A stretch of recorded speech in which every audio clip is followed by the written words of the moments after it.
the back of a fantastic first round of the V8 Supercar Championship Series in Adelaide, the teams are in Melbourne for a big show. Nissan and Mercedes take on our homegrown Fords and Holdens, covering all the races across the weekend. We are delighted to welcome back Richard Craill and Jack Perkins. Take it away, boys.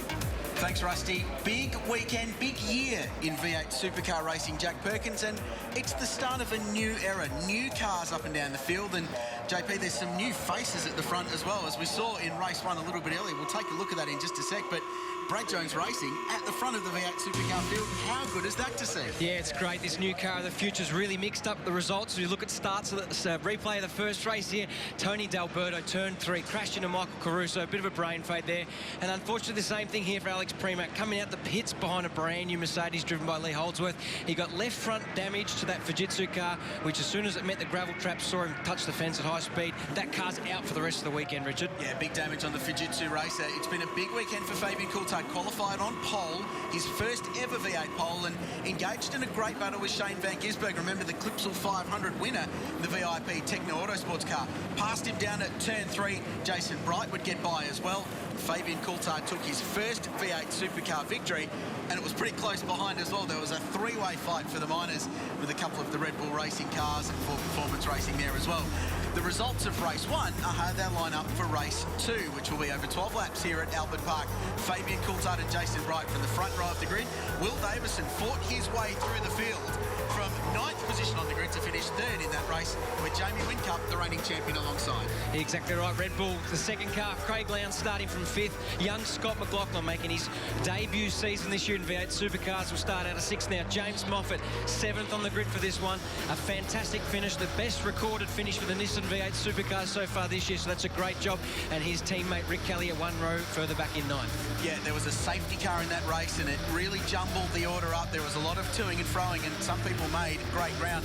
Todd Kelly was one of them. He charged his way up to 11th place. Jonathan Webb back to 12th. David Reynolds qualified inside the top 10, but ended up back in 13th in the Bottle FPR Ford. Some movers and shakers going the wrong way too. Russell Engel, the only driver in the field to have started every single race here at the Australian Grand Prix at Albert Park, shuffled back to 16th place. David Wall was engaged in contacting pit lane with Mark Winterbottom. Frosty was penalised for that, for an unsafe release. He'll go from 19th, and Alex Davison goes from P20 on row 10. Looking forward to this race. As we said, this is the first time in 20 years that we've seen more than just a Holden Ford battle. We check out the last couple of rows. We've got Scott Pye in 21st, Tim Slade 22nd, Maro Engel in one of the Mercedes 23rd. We spoke about Mark Winterbottom. He actually crossed the finish line in 6th position, but he's relegated back after a 50-second penalty for making contact with David Wall in the pits. He's going to start from 25th position. So 12 laps the distance. The Dunlop soft tyre in action this weekend as well. Now, for those that aren't regular viewers of V8 Supercars, what is a soft tyre? What's the difference, and what are the rules for this weekend? Yeah, great question. So we have 2 compounds of tyres, much like the Formula 1 category where they have varying compounds.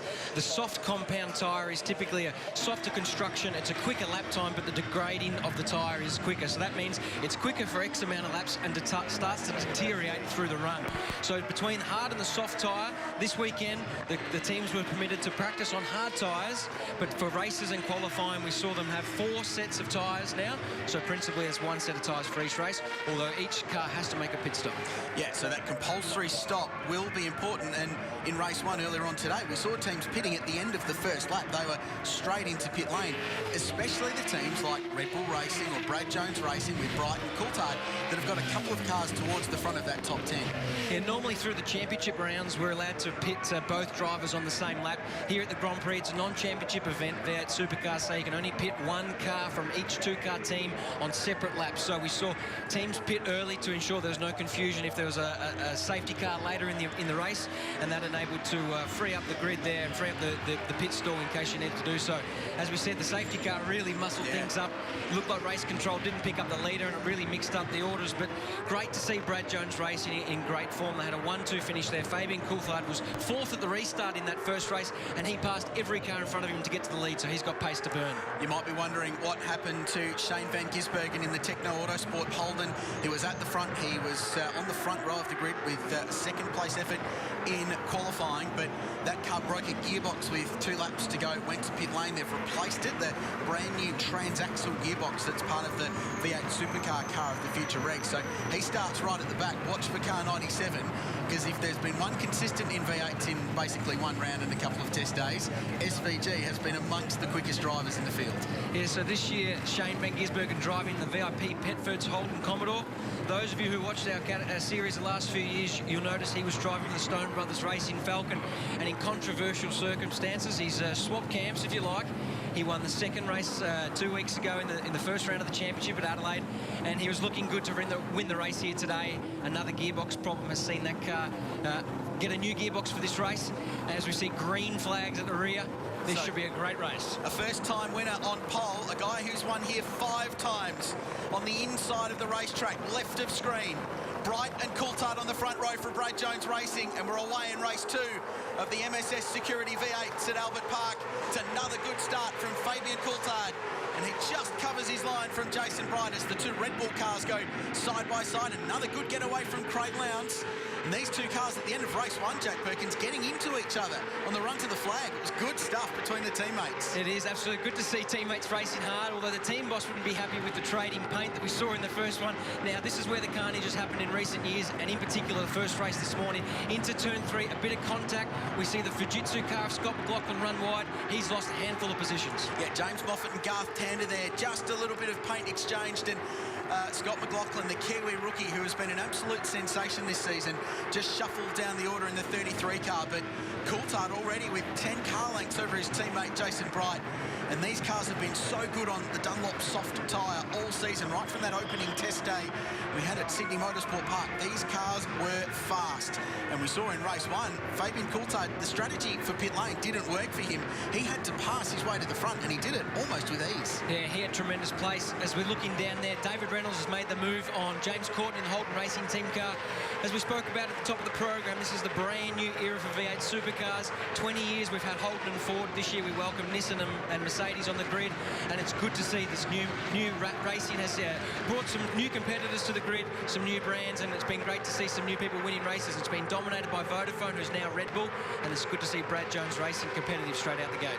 James Courtney qualified 22nd and charged his way to 11th, so he was one who made good ground in that first 12-lap race early on today.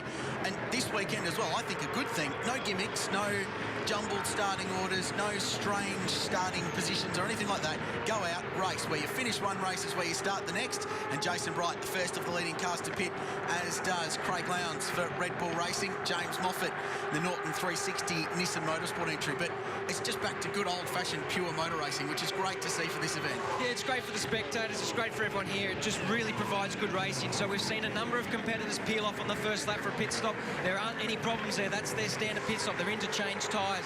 We look down the pack here. We've got the Jack Daniels Nissan now racing hard against David Reynolds in that Ford Performance Racing Falcon. So Reynolds qualified pretty well, P6, but had to work his way back in contact between the Red Bull car and Jason Bright. So the 888 racing car of Craig Lowndes has beaten Bright out of pit lane, but there's a big dent in that rear bumper bar of the VF Holden. That's going to be interesting, Richard. We saw in the first race a similar scenario where Mark Winterbottom was released in front of David Wall. The cars made contact. Now, contact in pit lane is a bit frowned upon, and it saw Mark Winterbottom get a 50-second penalty. So Craig Lowndes has gained track position in that instance, meaning his pit crew did a better job, a faster job changing tyres than the Brad Jones team, and he's got track position over Jason Bright. And they did the same thing in race 1 as well. They got track position by being better in pit lane, and that's a theme you'll see all over the weekend, of course, in Formula 1. This is a look at the start. Very good getaway again for Fabian Coulthard. The Lockwood racing car just hooked up. The competitors on the right-hand side of screen, like Fabian Coulthard, for example, he's on the clean side of the racetrack.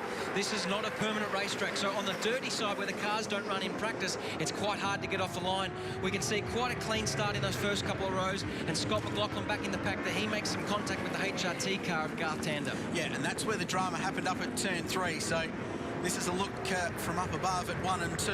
Just a few running wide, but you can see James Moffat a little bit loose in that Norton 360 Nissan. a little bit further up the road, there'll be some dramas, and that's what happened with McLaughlin just getting served, and he's dropped back to 9th place, the number 33 car, yet to make his stop as Jamie Whincup peels into pit lane, leaving Fabian Coulthard out on his own, chased down by Will Davison in the number 6 Pepsi Max Crew FPR Ford. Tander up to 3rd. He's been a sick boy this weekend, not feeling very well.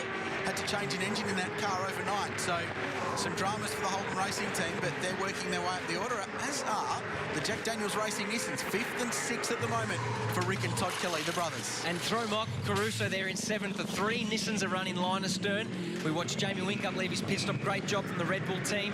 Fantastic turned out cars this year. They've switched from Red Bull to, from Vodafone to Red Bull in the off-season. The cars look fantastic. The cars haven't actually been as fast as they would have liked. They didn't dominate as they have in recent years, which is a testament to this new car, the future rules. And it's going to be interesting to see where Jamie comes out in the order here, as Craig Lowndes and Fabian Coulthard will be crossing the start-finish line.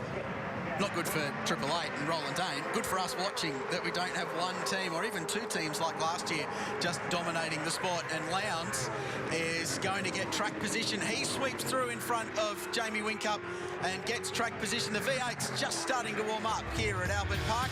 There's more to come when we come back at a beautiful day, the Formula 1 Rolex Australian Grand Prix.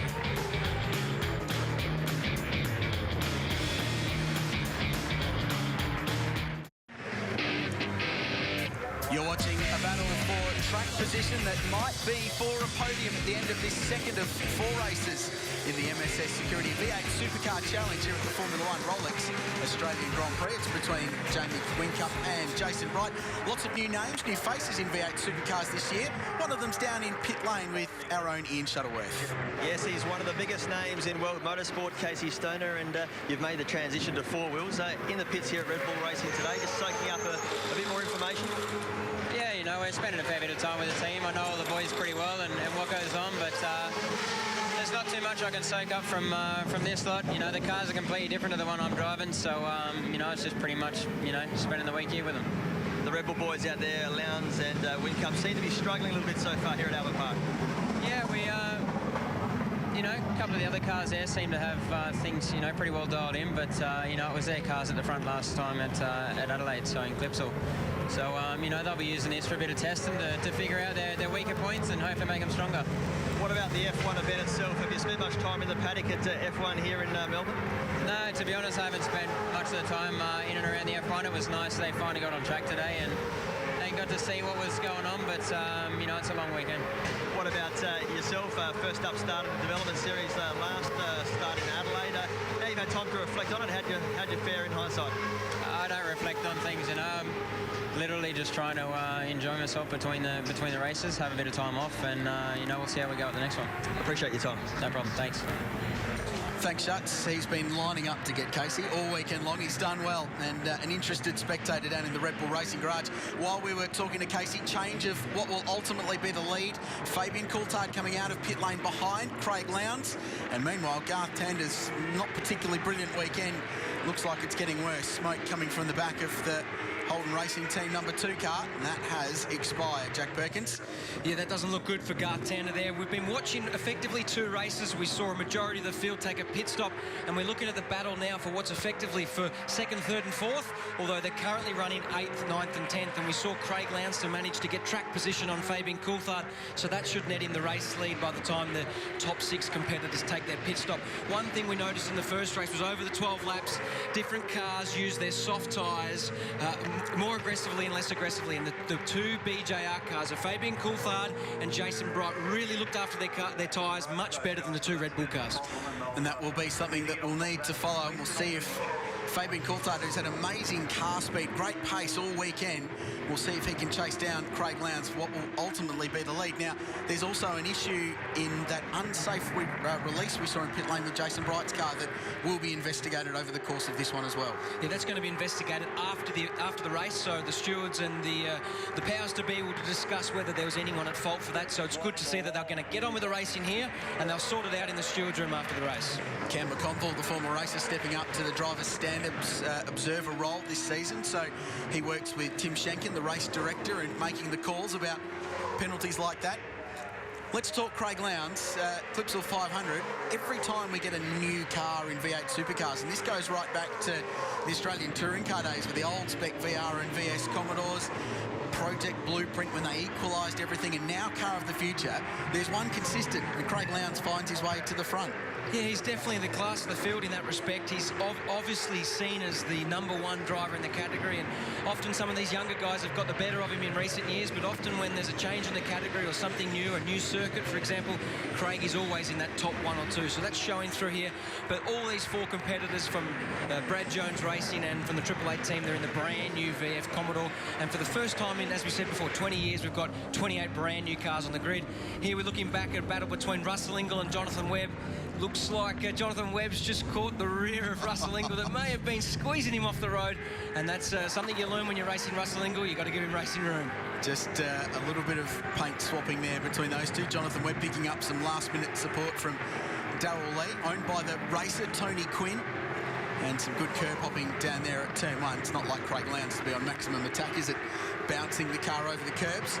And we're just getting word through. Black flag, car #1, spinning wheels at the pit stop. I'll get you to explain that in a moment, but it is Jamie Whincup. So from 8th position on the road, but a possible podium overall when everybody's stopped, he will serve a drive-through penalty and basically throw 50 seconds from his race away.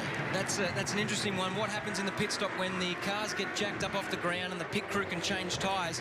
Once the tyre change element of the pit stop is done, the drivers like to get it in gear, get the wheel spinning, get going. That's actually quite dangerous when the mechanics need to put their hands in there to change the wheels. V8 Supercars said no. When the car's in the air, you're not allowed to spin those wheels, and Jamie's got caught doing that. As we see Mark Winterbottom carving his way through the field now.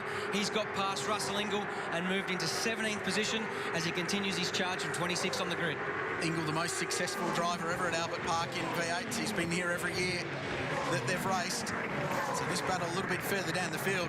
The enforcer was back enforcing at the Clipsal 500 at round 1. He was back at the front of the field and ended the weekend the leading of the 3 Walkinshaw cars, including the 2 cars from the Holden Racing team. And back on form, the punters loved it too. It is great. Whenever Russell Ingall is going well, it's good to watch. This is his last year in full-time V8 Supercar competition, and it's great to see him at Adelaide nearly fighting for a podium. Is it really though?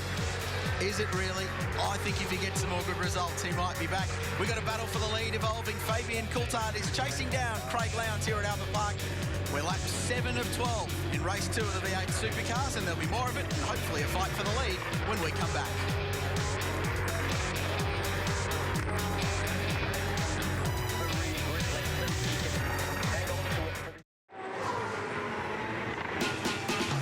Jamie Whincup coasts through a very long pit lane at 40 slow kilometres an hour, serving his penalty for spinning his wheels before his car was released from the Red Bull Racing garage. Meanwhile, the other Red Bull Racing car involved in a mighty fight for the race lead in race 2 of the MSS Security V8 here at Albert Park. Fabian Coulthard is applying a world of pain to Craig Lowndes, but the multiple champion, the veteran, is well and truly up to the task so far. Car 888 holding on, but Coulthard, Jack Perkins, has just got so much car speed, it's almost an inevitability he's going to get by. Yeah, it is. That pace in the Lockwood car that Fabian Coulthard's driving is unbelievable. And this is what we look at now. Fabian around the outside of Craig Lowndes into turn 3. Can he make the move stick?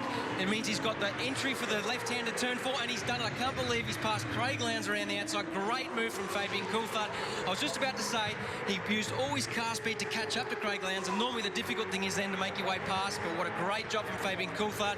Our first race winner this morning. He's looking good to take the second one here. And while we're at break, we saw Fabian Coulthard pull almost 9/10 out of Craig Lowndes in one sector of this 5 and a bit kilometre lap. So the thing's unbelievably good through this part of the racetrack where those fast-flowing corners are. Yeah, and I take my hat off to the Brad Jones Racing team. They're a very small team. They're not factory backed like Red Bull Racing are. They're based out of Albury, just in country New South Wales, and they do a very, very good job. And to see Fabian Coulthard here leading the race and looking forward to repeating his race 1 victory this morning, it's a great effort from that small little team. And this is what we wanted to see Car of the Future do, the new V8 Supercar do, was bring some new names to the front. And this is another shot of Coulthard just wrapping Craig Lowndes up. And as Jack mentioned, outside of that corner meant the inside for turn 4, and he swept it up. And for the second time today, joy down at Lockwood Racing, because their man is back in front of the field. whenever you pass someone around the outside, it means you've got a better car. How many times have you done that, Jack? Not that often, I tell you, especially not Craig Lowndes, but that is a great job as we see our effective race leader, Tim Slade, there in the Erebus AMG. He has not made his compulsory pit stop, but good to see that car finding a little bit more speed this weekend. Slade qualified in the top 15, which was a much improved performance from the first round for those brand new Mercedes AMGs, a great looking machinery. And we look now, Fabian Coulthard's already put a couple of car lengths buffer on Craig Lowndes with his teammate Jason Brighton currently in third. And have a look back there, we've got the Nissan of James Moffat currently in 5th place in front of the factory Ford. What a great job for the second race in the brand new Nissan Altima. And Will Davison will wrap Moffat down at turn 1. Of course, Moffat, former Ford driver, as recent as last year with Dick Johnson Racing, but Will Davison goes through. This has been a really impressive performance. I spoke to some of the Nissan guys before this race, and they said, well, we're ahead of the curve. We're ahead of where we expected to be this early into our debut season in V8 Supercars. It's been well publicised that these cars are down on horsepower to the tune of 25 to 30 horsepower compared to the V8 Holdens and Fords. And Tim Slade has not stopped yet. The leader of the race pulls off to the side in the 47 Erebus Merc. That looks quite terminal. There's a lot of smoke coming from under the engine bay, and it looks like that Mercedes power plant may have expired on Tim Slade there. Fire marshals over there if you can, signal them. That's Wes McDougall, Tim Slade's engineer, just informing there's a little bit of smoke coming out from under the car. Such a shame. The team that was Stone Brothers Racing up to the very end of last season, bought out by the Erebus group, and the Stone's still involved in that operation. Ross Stone still very much wearing the headsets and calling the shots, looking after that operation. So it is Stone Brothers Racing, just with a new brand. So there's no questioning their ability to produce racing cars and make nice ones. And when you go and look at those cars, they are unbelievably well built. They just need track time. That's exactly right. The whole project was put together in less than 100 days. The staff down there at Erebus have been working 22-hour days to get those cars ready. Now they've got the cars there. They need to really improve the platform, get some more power out of the engine, improve the car speed, improve the reliability, and they'll be a force to be reckoned with in years to come, I believe. 2 to go. And Craig Lowndes slipping back from Fabian Coulthard. 1.5 seconds the margin. Bright third. This is a look through a couple of the leading contenders. Will Davison next, then James Moffat in an outstanding 5th. And Scott McLaughlin in P6. Once again, the youngster working his way to the front. He's the reigning V8 Supercar Development Series champion, the Dunlop Series winner. So knows how to drive these cars, but he has just performed way above expectation. He has, and don't forget that first lap, he got adjusted back to 12th or 13th position, so they had a great pit stop there, the GRM boys. Good car speed from Scott McLaughlin. I've seen him get into 6th. And one little fact I'll let you in on, Richard, was both Scott McLaughlin and I were the official test drivers for the car of the future for V8 Supercars, and I think that experience is showing through this weekend, this year for sure. And let's just be full disclosure here. The reason you're also cheering about that is you might have a certain endurance drive with that operation come September, October this year, possibly. Just quietly, I'm cheering on the Fujitsu boys. I'll definitely be driving one of those Fujitsu cars later in the year.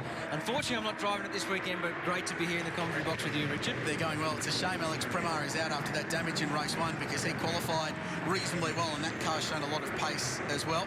So we go back and look at Russell Ingall in P16, and Jamie Whincup's day just goes from bad to worse. That looks like their run-off at turn 3, so he served his drive-through penalty. He was driving around at the rear of the field and perhaps outbraked himself, trying a few little things, maybe trying some roll bars and brake bias changes. See a little bit of gravel coming out there through turn 5.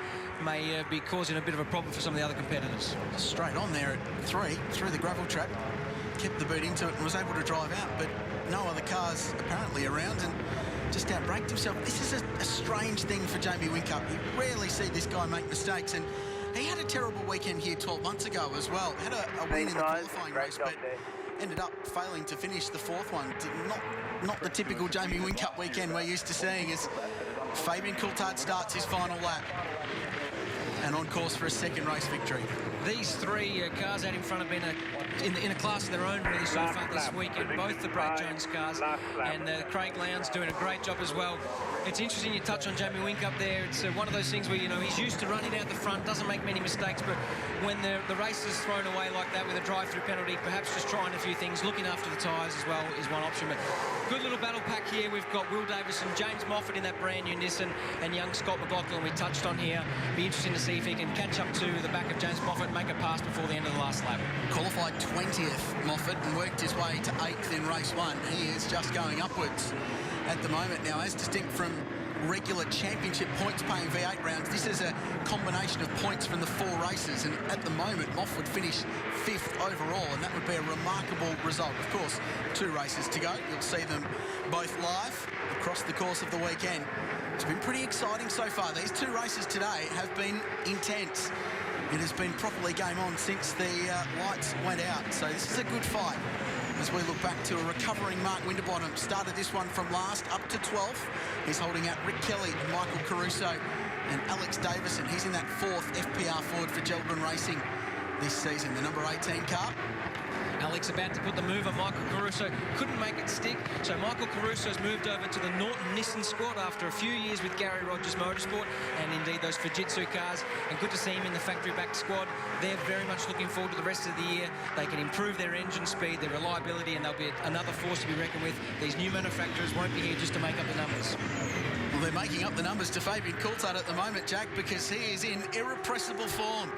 He qualified on pole, his first in his career. He won race 1, the first in his career. Now he makes it 2. The Lockwood Racing driver gets another one at Albert Park, and that is an excellent drive to beat out Craig Lowndes and his teammate Jason Bright. They're happy down at BJR. That's Fabian's girlfriend there, so good to see everyone in that garage happy with the performance as we look at the battle for 4th, 5th and 6th between Davison, Moffat, McLaughlin, and a tight battle back here with David Reynolds and that new Nissan of Todd Kelly. Great drive from Moffat to 5th, and a recovering McLaughlin, remember, early in the race was just forced out wide and lost a bit of track position, but the Fujitsu racer has worked his way up into the top 6 once again. This young star from New Zealand performing great things for Gary Rogers Motorsport. The first of the Mercedes there, home, Lee Holdsworth in 18th position. They are great-looking cars, those Mercedes-Benz. As we look to the finishing order, Fabian Coulthard, as we said, that's 2 from 2 this weekend. What a great start to the weekend for him. Craig Lowndes in 2nd, Jason Bright, his teammate in 3rd, Will Davison 4th. The first of the Nissans and the new boys. The new manufacturers, James Moffat in that Norton 360 racing Nissan, and the young boy, Scott McLaughlin, another terrific job in that Fujitsu car. Good recovery by David Reynolds to work his way from 14th to 7th, then Todd Kelly in 8th, Shane Van Gisbergen 9th, and James Courtney, Jack, was 10th. Jonathan Webb in 11th. He's the teammate to Shane Van Gisbergen. Mark Winterbottom 12th. Rick Kelly, Michael Caruso, Alex Davison, Tony D'Alberto, Russell Ingall, Lee Holdsworth, Dean Fiore, and Tim Blanchard rounding out the top 20. Not a bad job from the Dick